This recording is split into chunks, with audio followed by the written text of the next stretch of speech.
नमस्कार दोस्तों। आज के वीडियो में हम सुनेंगे हिंदू पौराणिक कथा समुद्र मंथन की रोचक कहानी। यह कथा देवताओं और दानवों के बीच समुद्र मंथन के माध्यम से निकले रत्नों की प्राप्ति की है। ये वह समय था जबकि देवता लोग धरती पर रहते थे। धरती पर वे हिमालय के उत्तर में रहते थे। काम था धरती का निर्माण करना, धरती को रहने लायक बनाना और धरती पर मानव सहित अन्य आबादी का विस्तार करना। देवताओं के साथ उनके ही भाई बंधु दैत्य भी रहते थे। तब यह धरती एक द्वीप की ही थी, अर्थात धरती का एक ही हिस्सा जल से बाहर निकला हुआ था। यह भी बहुत छोटा सा हिस्सा था। इसके बीचों बीच था मेरु पर्वत। दुर्वासा ऋषि ने अपना अपमान होने के कारण देवराज इंद्र को श्री लक्ष्मी से हीन हो जाने का शाप दे दिया। भगवान विष्णु ने इंद्र को शाप मुक्ति के लिए असुरों के साथ समुद्र मंथन के लिए कहा और दैत्यों को अमृत का लालच दिया। इस तरह हुआ समुद्र मंथन। यह समुद्र था क्षीरसागर, जिसे आज हिंद महासागर कहते हैं। जब देवताओं तथा असुरों ने समुद्र मंथन आरंभ किया, तब भगवान विष्णु ने कच्छप बनकर मंथन में भाग लिया। वे समुद्र के बीचों बीच में वे स्थिर रहे और उनके ऊपर रखा गया मदरांचल पर्वत।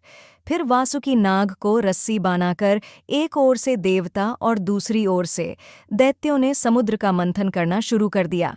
इस मंथन से 14 रत्नों की प्राप्ति की।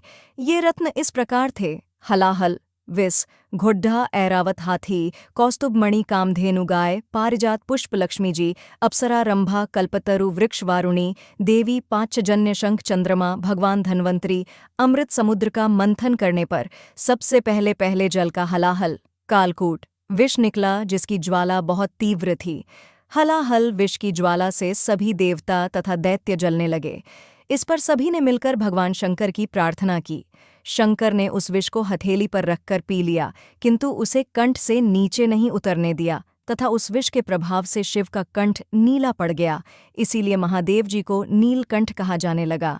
हथेली से पीते समय कुछ विष धरती पर गिर गया था, जिसका अंश आज भी हम सांप, बिच्छू और जहरीले कीड़ों में देखते हैं। अमृत का शाब्दिक अर्थ अमृता है। निश्चित ही एक ऐसे पेय पदार्थ या रसायन रहा होगा जिसको पीने से व्यक्ति हजारों वर्ष तक जीने की क्षमता हासिल कर लेता होगा। यही कारण है कि बहुत से आर्षि रामायण काल में भी पाए जाते हैं और महाभारत काल में भी। समुद्र मंथन के अंत में अमृत का कलश निकला था। अमृत के नाम पर ही चरणामृत और पंचामृत का प्रचलन हुआ।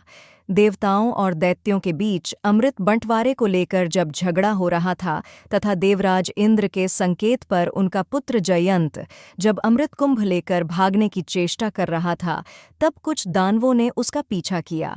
अमृत कुंभ के लिए स्वर्ग में 12 दिन तक संघर्ष चलता रहा और उस कुंभ से 4 स्थानों पर अमृत की कुछ बूंदें गिर गईं।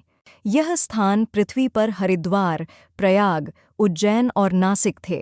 यहीं पर प्रत्येक 12 वर्ष में कुंभ का आयोजन होता है।